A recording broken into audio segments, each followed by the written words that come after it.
In today's video, I'm going to teach you how to find the transaction ID of a transaction in PayPal. This unique identifier is what customer support teams, merchants, and even your own records rely on to pinpoint a specific payment or refund. It's a short process, and I'll walk you through it clearly so you know exactly what to look for. Start by opening your web browser and going to the PayPal website. Sign in to your account so you land on your account home.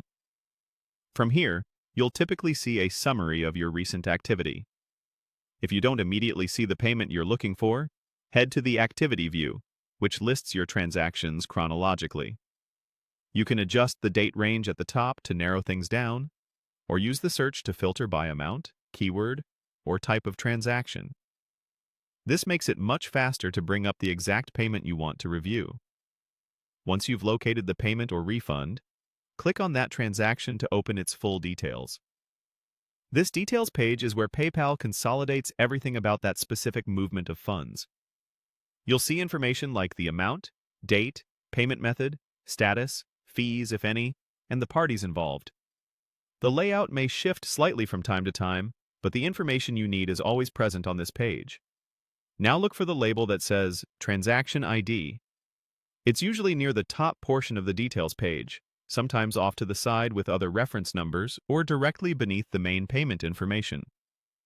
The ID itself is an alphanumeric string, typically around 17 characters long, and it's unique to that specific transaction. If you're working with a merchant or PayPal support, this is the exact code they'll ask you to provide so they can pull up the same record on their end. If you need to copy it, simply highlight the transaction ID and copy it to your clipboard. Consider pasting it into a note with a short description, like the date and amount, so you can reference it quickly later. On mobile browsers, you may need to expand the transaction details or scroll a bit more, but the transaction ID is still in the same place on the transaction page. And that's all there is to it. Go to PayPal, open the transaction you care about, and read the transaction ID right on the details page. Keep it handy for support tickets, order tracking, refunds, or your own bookkeeping.